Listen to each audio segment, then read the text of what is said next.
आपका जन्म कहाँ हुआ आपके हाथ में नहीं था, नहीं तो हर कोई अंबानी के घर पैदा होना चाहता है ना। अब हम कहाँ जन्मे तो हमारे हाथ में नहीं है, लेकिन जहाँ हम हैं और जो परवरिश हमें मिली, तुम सब लकी हो बेटा। मैं नहीं जानती तुम्हारे पिताजी क्या करते हैं, तुम्हारे घर में कितने रुपए आते हैं, लेकिन मैं 100% श्योर हूँ तुम सब लकी हो। किस मामले में? तुम सबका पेट भरा हुआ है, तन पे कपड़े हैं, और तुम ऐसे घर में रहते हो जिसमें कि छत है, चाहे किराए का ही सही। बहुत सारे लोगों से बहुत बेहतर पोजीशन पे हो। अभी तुम लोग बहुत यंग हो, तुमने दुनिया नहीं देखी बेटा। लोगों को शाम की रोटी का भी जुगाड़ नहीं होता, मतलब उनके लिए ये होता है कि शाम की रोटी भी कहाँ से आएगी। बीमार पड़ गए 4 दिन तो घर में खाना नहीं बनता। तो कितने ज़्यादा लकी हो कि उन सब से ऊपर हो। अब अपने से ऊपर तो देखने को कितने ही देख लें हम, अच्छी बात है, देखना चाहिए, हमेशा कोशिश करनी चाहिए आगे बढ़ने की, लेकिन हमेशा मन में ये भी रखना चाहिए कि हम कितने ब्लेस्ड हैं जो हमें इतनी सारी चीज़ें मिली हैं, जो बहुत दुनिया जिनके लिए सपना देखती है। तुम जिन कपड़ों को पहन के बैठे हो, बहुत सारे लड़के लड़कियों के लिए सपना है कि ऐसे कपड़े तन पे हों।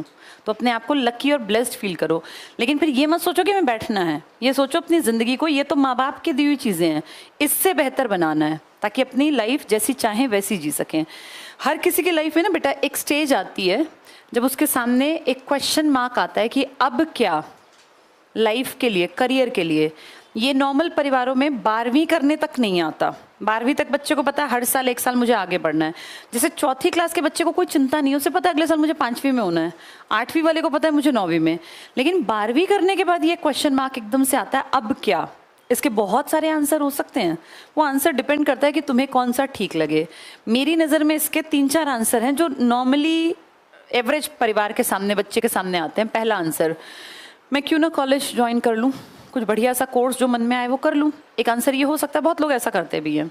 लेकिन फिर कॉलेज से निकलने के 3 साल बाद भी यही क्वेश्चन मार्क फिर आएगा सामने, क्योंकि कॉलेज तो 3 साल की ही तो छत है सिर पे। उसके बाद फिर वही अब क्या। उस अब क्या का आंसर कुछ लोग और आगे ले जाते हैं, पीजी कर लूँ, पोस्ट ग्रेजुएशन 2 साल की, लेकिन फिर वही क्वेश्चन मार्क अब क्या। ये तो आपका 12th के बाद से पीछा करना स्टार्ट करेगा, और ये तब तक नहीं रुकेगा जब तक आप कहीं कुछ पोजीशंस, कोई स्टैंड नहीं बना लेते, तब तक ये क्वेश्चन मार्क लगता रहेगा। कितनी डिग्रियां बढ़ाते जाओ, 2 साल 3 साल बाद तो फिर क्वेश्चन मार्क आ जाता है ना। तो इसका आंसर हमें खुद से ढूंढना पड़ेगा। दूसरा इसका तरीका है, इसका तो बेटा कोई आंसर निकला नहीं। दूसरा तरीका है, भैया घर की हालत बहुत खस्ता है, बहुत ख़राब है, पिताजी नहीं कमाते हैं, भगवान ना करे घर में कोई बीमारी भी है, बहुत पैसा खर्च होता है, पैसे नहीं है। तो ठीक है, अब क्योंकि घर में कुछ भी नहीं है तो भैया जॉब पकड़ो, कोई भी प्राइवेट जॉब कर लो, 10,000 12,000 मिलेंगे, इससे ज़्यादा 50,000 कोई नहीं देगा, क्योंकि तुम अभी क्वालिफाइड नहीं हो, स्किल्ड नहीं हो।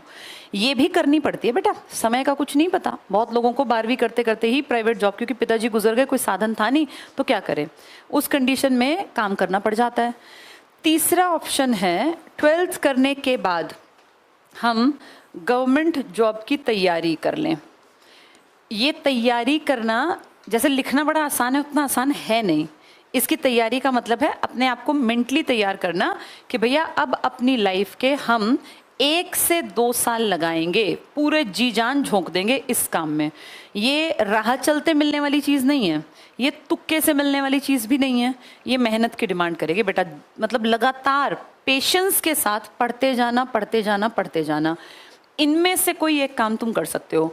एक ऑप्शन और भी होता है, लेकिन वो सबके लिए नहीं होता। हम बिजनेस कर लेंगे। जिसके पिताजी के 4 शोरूम हैं, उनके लड़के ने 12वीं कर ली, पढ़ने में इंटरेस्ट नहीं है, तो पिताजी क्या करेंगे, बेटा 3 शोरूम मैं देख लूंगा, एक पे तू बैठना, काम ही तो सीखना है, नीचे नौकर चाकर हैं। ठीक है भैया, एक बना बनाया शोरूम हो गया, अब वो बिजनेस करने लग गया लड़का। वो कहे नहीं मुझे पहले कॉलेज करना, तो कॉलेज कर ले, 3 साल बाद आके भी तो तूने शोरूम पे ही बैठना है। पर बेटा इसके लिए तो पीछे पिताजी ने सीढ़ी तैयार करके दे रखी है, इसको तो सिर्फ कदम रखने हैं। ऐसा नॉर्मल परिवार में तो नहीं होता ना। तुम में से किसी के पिताजी के 4 शोरूम नहीं है कि एक मर्सिडीज का शोरूम खोल दिया, एक BMW का, एक ऑडी का, भैया कोई लड़का कुछ संभालो। ऐसा कहाँ होता है नॉर्मल परिवारों में, या 4 बड़े बड़े मॉल खोल के बैठ गए, ऐसा नहीं होता। इसके चांसेस हम आम लोगों के परिवारों में, मैं प्रैक्टिकल बात करूंगी बेटा, इम्प्रैक्टिकल बात मैं, मुझे नहीं लगता, मैं अपने बेटे से भी नहीं करूंगी, ना मैं अपने भाई से करती, इसलिए तुमसे भी नहीं करूंगी। ये इक्के दुक्के के साथ हो सकता है, ये आम परिवार में पॉसिबल नहीं होता। हमने तो अपने पिताजी को भी देखा, अपनी जगह खुद तैयार की। फिर मैं अपनी बात करूं, हमने भी अपनी जगह तैयार की। तो सबको अपनी जगह बनानी पड़ती है बेटा आम परिवार में। बने बनाए बिजनेस, अब अंबानी जैसे हैं जिनके बिजनेस उनके बच्चों को मिल गए, लेकिन अंबानी ने तो मेहनत की ना, उसको भी एक बिजनेस बना बनाया धीरू भाई का मिला था, उसने काम किया और ग्रोथ कर ली।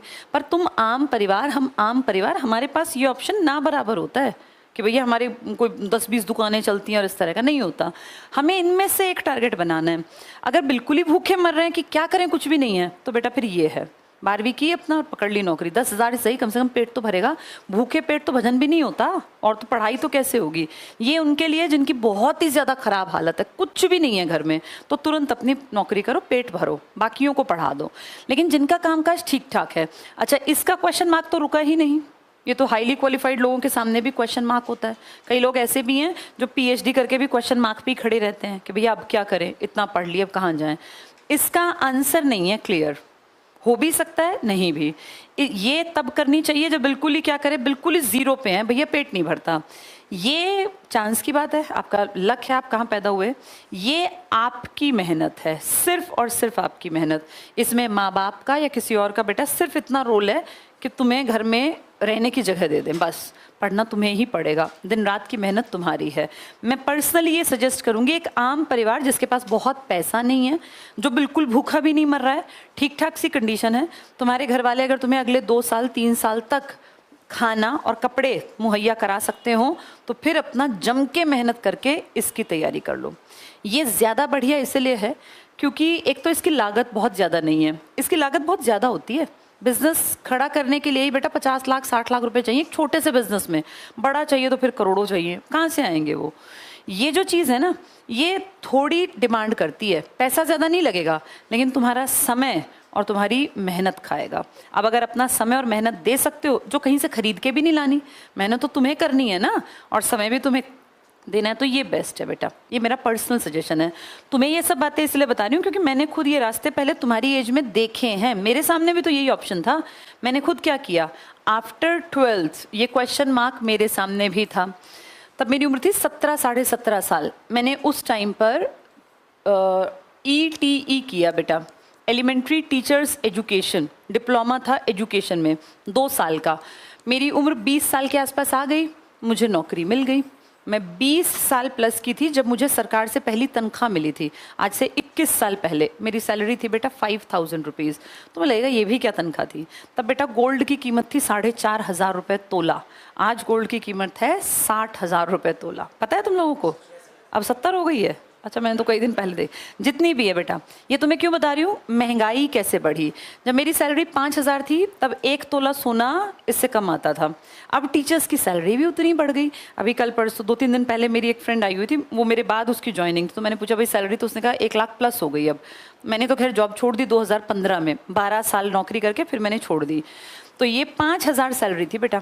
जब मुझे सबसे पहली सैलरी मिली तो 5000, तब मेरी उम्र 20 साल की थी, तब बहुत थे 5000। अब जैसे वहाँ से यहाँ तक का सफ़र ये कैसे पूरा हुआ, क्योंकि 20 साल में अपने पैर जमा लिए, फिर आगे बढ़ना आसान हो गया। मुझे इतना था कि इतना तो मेरे पास है ही, इससे ज़्यादा मैं क्या कर सकती हूँ, तो फिर मैंने आगे बढ़ने की कोशिश की।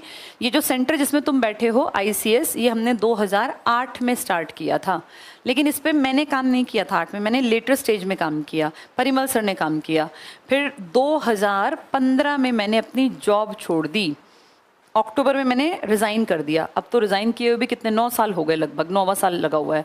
ये 2015 में कब छोड़ी, जब सारा सिस्टम सेट हो गया, सारी चीज़ें कि मेरी एक फेस वैल्यू बन गई, लोग मुझे जानने लगे, मैं पढ़ाने लग गई थी।